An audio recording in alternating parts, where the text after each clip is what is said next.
اگر سجدہ نہ ہوتا تو ہم ان تمام دکھوں میں گر کر مر جاتے جنہیں ہم اللہ کے سوا کسی سے کہہ نہیں سکتے۔ تم سجدوں کو نہیں چنتے، تمہیں سجدوں کے لیے چن لیا جاتا ہے۔ جہاں اتنا مانگا ہے وہاں ایک بار پھر مانگ لو۔ ممکن ہے تمہاری یہ آخری دعا ہی معجزوں کی دعا ہو۔ جب تم اللہ کی چاہ کو اپنا بنا لیتے ہو پھر تمہاری چاہتیں اس کی رضا بن جاتی ہیں۔ دعائیں اللہ کو منا لیتی ہیں، وہ مان جائے گا، تم دعا کرنا مت چھوڑنا۔ تم بس اللہ پر یقین رکھو، وہ قادر ہے، وہ تمہاری ساری دعائیں مقررہ وقت پر قبول کر لے گا۔ اگر تم بہت چیزوں سے آزمائے گئے ہو تو یاد رکھو بہترین سے نوازے جاؤ گے۔ تھکے ہوئے دلوں سے کہہ دو کہ اللہ موجود ہے۔ سنو تم بس اللہ سے دعا تو کرو، وہ تمہارے لیے معجزے نہ کرے تو کہنا۔ ہمیں اللہ کے ہر فیصلے پر یقین رکھنا چاہیے، کیونکہ ہم جانتے ہیں کہ اللہ ایک دن سب ٹھیک کر دیں گے۔ بس ہمیں نا امید نہیں ہونا چاہیے۔ تہجد کے وقت انسان اللہ کے بہت قریب ہوتا ہے، اتنا کہ اپنی ہر دعا پوری کروا سکتا ہے۔ تم صبر رکھو تب تک جب تک اللہ تمہیں نواز نہ دے، کیونکہ اللہ سے لگائی گئی امیدیں کبھی رائگاں نہیں جاتی۔ وہ کن کہتا ہے اور سب ممکن ہو جاتا ہے۔ اور دعا تو امید سے معجزوں تک کا سفر ہے۔ تم اپنے لیے تو چنتے ہو پر اللہ تمہارے لیے سب سے بہترین چنتا ہے۔ مانگا ہے جو تم نے اس پر صبر رکھو، پھر دیکھنا تمہیں وہی ملتا نظر آئے گا۔ جتنی بار ہم دعا مانگتے ہیں اتنی بار نصیب بدلتے ہیں۔ دعائیں مانگتے رہا کرو، کیا پتا تمہاری من پسند چیز میں ہی اللہ کی رضا ہو سکتا ہے اگلی گھڑی کن کی ہو، معجزوں کی ہو۔ تم دعا کرنا کبھی مت چھوڑنا۔ اللہ سے امید رکھو، سب مشکلات کے بعد آسانی ہے۔ دعائیں مقدر تک کو ہرا دیتی ہیں۔ معجزے ان کے لیے ہوتے ہیں جو صبر کرتے ہیں، بے شک اللہ صبر کرنے والوں کے ساتھ ہے۔ لا حاصل خواہشیں، ادھورے قصے، نامکمل خواب، کچھ بھی ناممکن نہیں رہتا جب بات تہجد کی دعاؤں پہ آتی ہے۔ وہ کن کا مالک ہر ناممکن کو ممکن کرنے پر قادر ہے۔ ملنا نہ ملنا بات کی بات ہے، مگر تم اللہ سے مانگو بھی نہ، یہ تو غلط بات ہے۔ میری دعائیں بھی عرش پر جاتی ہوں گی بلا ناغہ، یا اللہ کہہ دیجئے نا کن فیکن۔ جب دوستی رب کے ساتھ ہو جائے تو وہ تربیت بھی کر دیتا ہے۔ قرآن پاک بار بار کہتا ہے کہ نا امید نہ ہو، کمزور نہ پڑو، غمگین نہ ہو، بے شک اللہ ہر چیز پر قادر ہے۔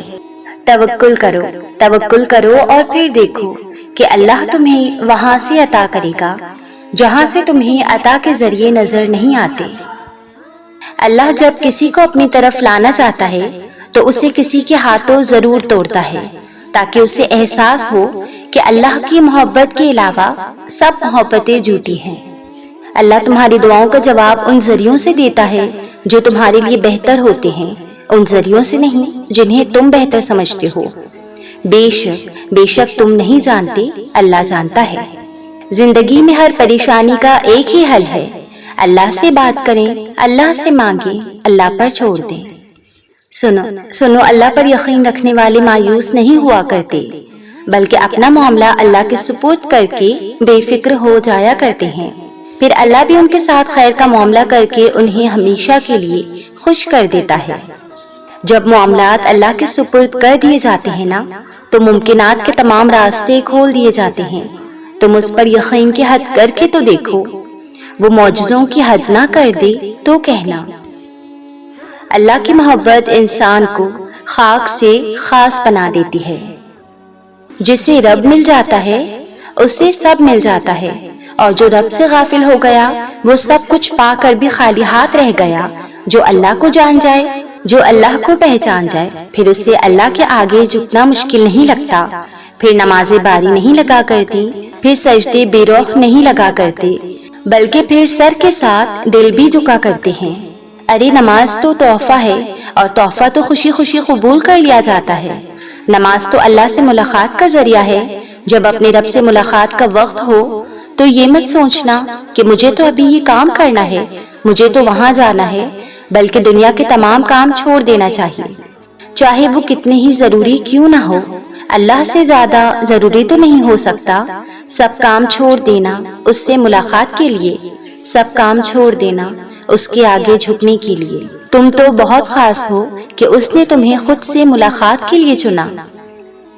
اور ہم لوگ اتنے غافل ہو گئے ہیں کہ دن میں 5 مرتبہ کامیابی سے منہ موڑتے ہیں، اللہ کے بلاوے کو ترک کرتے ہیں۔ ہاں، ہمارے پاس دنیا کے کاموں کے لیے تو بہت وقت ہے، دوستوں سے ملنے کے لیے، رشتہ داروں سے ملنے کے لیے وقت ہے، لیکن اللہ سبحانہ و تعالیٰ سے ملاقات کا وقت نہیں۔ دنیا کی کامیابی کے لیے ہم لوگ صبح جلدی بھی اٹھ جائیں، کالج، یونیورسٹی، دفتر جانے کے لیے ہم لوگ الارم لگا کر فوراً اٹھ جائیں گے۔ کیوں؟ کیونکہ ہمیں کچھ بننا ہے، ہمیں کامیاب ہونا ہے، لیکن آخرت کی کامیابی کے لیے ہم فجر کی نماز کے لیے نہیں اٹھ سکتے۔ آخرت کی کامیابی کے لیے ہم اللہ کو وقت نہیں دے سکتے۔ ایک وقت کی نماز کے لیے صرف 15 منٹ لگیں گے، تو سمجھیں 5 وقت کی نماز کے لیے پورے دن میں بس 75 منٹ۔ کتنے افسوس کی بات ہے، ہم اپنے پورے دن میں سے 75 منٹ بھی اللہ تعالیٰ کے لیے نہیں نکال سکتے۔ اللہ سبحانہ و تعالیٰ دن بھر ہمارے لوٹنے کا انتظار کرتے ہیں، ہمارے اتنے گناہوں کے بعد بھی وہ ہمارے لیے توبہ کا دروازہ کھلا رکھتے ہیں، پھر بھی ہم اتنے غافل ہو گئے ہیں۔ آخر کیوں؟ اللہ تعالیٰ دن میں 5 مرتبہ ہمیں اپنے قریب بلاتے ہیں، حیا علی الصلاۃ، آؤ نماز کی طرف، حیا علی الفلاح، آؤ کامیابی کی طرف۔ اور سوچا ہے کبھی کہ کیوں ہم بلا وجہ اداس ہو جاتے ہیں؟ کیوں سب کے ساتھ ہوتے ہوئے بھی ایک خالی پن ہے؟ کیوں ساری آسائشوں کے باوجود بھی ایک بے سکونی سی ہے؟ کیوں ہم نہ جانے کن سوچوں میں گم ہو جاتے ہیں؟ کیوں ہم لوگ منفی سوچ کر اداس ہوتے ہیں؟ آخر کیوں ہمارے دلوں میں آئے دن اداسی چھا جاتی ہے؟ سوچا ہے کبھی؟ کیونکہ ہمارا دل کھوکھلا ہو چکا ہے۔ جو دل اللہ کی یاد سے غافل ہو جائے وہ دل کھوکھلے ہو جایا کرتے ہیں، جو لوگ اللہ سے دور ہو جائیں وہ بے سکون ہو جایا کرتے ہیں۔ آپ سوچ بھی نہیں سکتے اس نے کب کب آپ کو کس کس مشکلات سے بچایا، بڑے سے بڑے طوفان سے کس طرح آپ کو محفوظ رکھا۔ جو دن بھر آپ کے گناہ معاف کرتا ہے، جو دن بھر آپ کی نافرمانیاں دیکھتا ہے، پھر بھی آپ سے منہ نہیں موڑتا، پھر بھی آپ کے لیے فرشتوں کے ہاتھوں رزق بھیجتا ہے، پھر بھی آپ کے لوٹنے کا انتظار کرتا ہے۔ بھلا کوئی کر سکتا ہے کسی سے اتنی محبت؟ جانتے ہو جب اللہ ناراض ہوتا ہے تو وہ رزق نہیں چھینتا، بلکہ وہ سجدے کی توفیق چھین لیتا ہے۔ وہ آسائشیں نہیں چھینتا، بلکہ وہ دلوں کو خالی کر دیتا ہے، کیونکہ اللہ تو دل میں ہوتا ہے نا۔ تو جس دل میں اللہ کی محبت نہیں، وہ دل کیسے روشن رہ سکتے ہیں بھلا؟ جب انسان کو صبر آ جاتا ہے نا تو چیزیں آسان ہوتی چلی جاتی ہیں، پھر صبر کرنا مشکل نہیں لگتا، پھر راستے کتنے ہی مخالف کیوں نہ ہو، دل میں ایک سکون و اطمینان ہوتا ہے کہ بے شک میرا اللہ صبر کرنے والوں کے ساتھ ہے۔ صبر سے مدد، جب خالص کچھ اللہ کے لیے چھوڑا جاتا ہے نا، جب نیت میں کھوٹ نہیں ہوتی، تب اللہ کی طرف سے صلہ ملنا لازم ہو جاتا ہے۔ وہ جانتا ہے تم کتنی کوششوں کے بعد آج یہاں تک آئے ہو، وہ جانتا ہے تم اس تک آنے کے لیے اپنی جان سے پیاری چیز بھی چھوڑ آئے ہو، وہ جانتا ہے تم اس کی رضا پانے کے لیے اپنی رضا قربان کر کے آئے ہو، وہ جانتا ہے تمہاری معمولی سے معمولی کوششوں کو بھی۔ یقین کرو کچھ رائے گا نہیں جائے گا، تمہیں بس صبر سے کام لینا ہے، تمہیں تو بس بہت خاص مقصد کے لیے چنا گیا ہے، تو بس اب چھوٹی چھوٹی باتوں کو دل سے لگا کر نہ بیٹھ جانا۔ صبر کا مطلب یہ نہیں کہ آپ رو نہیں سکتے، رونا ایک فطری عمل ہے۔ صبر تو یہ ہے کہ جس راستے پر اب چل پڑے ہو اسی پر ثابت قدم رہنا ہے، ہزار مشکلات آ جائیں، سامنے سمندر بھی آ جائے تو بس یقین رکھنا ہے، صبر کرنا ہے، کیونکہ اللہ تو سب جانتا ہے نا۔ اس کے لیے کیا گیا تمہارا صبر کبھی رائے گا نہیں جائے گا، یقین کرو کبھی نہیں۔ دعا سے مدد، پہلی بات آپ کو یہ یاد رکھنی ہے کہ یقین کے بنا دعائیں ادھوری ہیں۔ دعا سب کچھ کر سکتی ہے، جو مانگ رہے ہو وہ تمہارے لیے دنیا کے لیے ناممکن ہو سکتا ہے، لیکن جس سے مانگ رہی ہو وہ علی کل شیء قدیر ہے، جو اس پورے نظام ہستی کو چلا رہا ہے، جس کے حکم سے سورج نکلتا اور ڈھلتا ہے، جس کے حکم سے صبح شام میں پھر شام رات میں بدل جاتی ہے، جو تمہیں آج تک سنبھالتا آیا ہے، وہ کیسے تمہاری دعا قبول نہ کرے گا؟ اللہ سے جب بھی مانگو، جیسے بھی، وہ ضرور سنتا ہے۔ وہ تمہاری خاموشیوں کو بھی سنتا ہے اور تمہارے سینے میں چھپے ہر راز سے واقف ہے۔ بس تم کامل یقین سے مانگو، پھر دیکھنا تمہاری دعائیں خود ہی قبول ہوتی ہوئی نظر آئیں گی، خود ہی معجزے رونما ہوتے ہوئے نظر آئیں گے انشاءاللہ۔ یقین سے مدد۔ یقین پتہ ہے کیا ہے؟ آپ کو لگتا ہے جب سے اپنے دین میں قدم رکھا ہے، جب سے آپ کو مزید مشکلات کا سامنا کرنا پڑ رہا ہے، لیکن پتہ ہے پھر بھی آپ کے دل میں ایک عجب سا سکون ہے، اطمینان ہے۔ پتہ ہے کیوں؟ کیونکہ آپ کو ان مشکلات سے زیادہ اللہ پر یقین ہے۔ آپ کو یقین ہے کہ ان سب مشکلوں سے بڑا میرا اللہ ہے۔ آپ کو یقین ہے کہ اللہ میری کوششوں کو جانتا ہے۔ آپ کو یقین ہے کہ اس راستے میں اللہ کی مدد آپ کے ساتھ ہے۔ آپ کو یقین ہے کہ وہ آپ کو کبھی گرنے نہ دے گا۔ آپ کو یقین ہے کہ وہ آپ کو سنبھال لے گا۔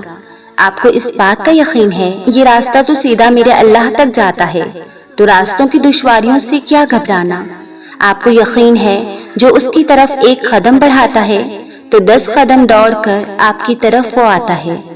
آپ کو یقین ہے کہ اس راستے پر آپ اکیلے نہیں بلکہ دونوں جہان کا مالک آپ کے ساتھ ہے۔ یہ ہوتا ہے یقین۔ تو جب کبھی ایمان کا لیول کم ہونے لگے تو یہ ساری باتوں کو دل میں لا کر اپنے یقین کو مزید بڑھا لینا۔ یقین کرو، اللہ پر یقین کبھی آپ کو تھکنے نہیں دے گا انشاءاللہ۔ نماز سے مدد۔ لوگ کہتے ہیں ہم 5 وقت کی نماز بھی پڑھتے ہیں، پھر بھی ہماری زندگی میں اتنی مشکلیں، اتنی پریشانیاں ہیں۔ پتہ ہے کیوں؟ کیونکہ انسان سمجھتا ہے کہ اس نے دین میں قدم رکھ لیا تو اب اس کو مشکلات کا سامنا نہیں کرنا پڑے گا، اب آزمائشیں نہیں آئیں گی، اب سب میری مرضی کے مطابق ہوگا۔ لیکن پتہ ہے جو انسان دین پر قدم رکھ لیتا ہے نا، جو بندہ سب کچھ پیچھے چھوڑ کر اللہ کے راستے پر چل پڑتا ہے نا، جو بندہ دین کو سیکھنے کے لیے اسٹرگل کرتا ہے، اپنے نفس پر قابو پانے کے لیے پوری کوشش کرتا ہے، تو اسے مزید آزمایا جاتا ہے۔ اس کی یقین کی آزمائش ہوتی ہے کہ اسے اپنے اللہ پر کتنا یقین ہے۔ صبر منزل نہیں ہے، صبر تو راستہ ہے دعاؤں کی قبولیت تک پہنچنے کا۔ تم صبر کے راستے پر ثابت قدم رہنا اور صبر کو مضبوطی سے تھامے رکھنا۔ یہ راستہ بہت جلد تمہیں تمہاری منزل تک لے جائے گا اور تم وہ منظر دیکھ کر حیران رہ جاؤ گے۔ اب یہ راستہ جتنا مشکل لگ رہا ہے نا، جب اپنی سالوں پرانی دعاؤں کو قبول ہوتا دیکھو گے تو خوش ہو جاؤ گے انشاءاللہ۔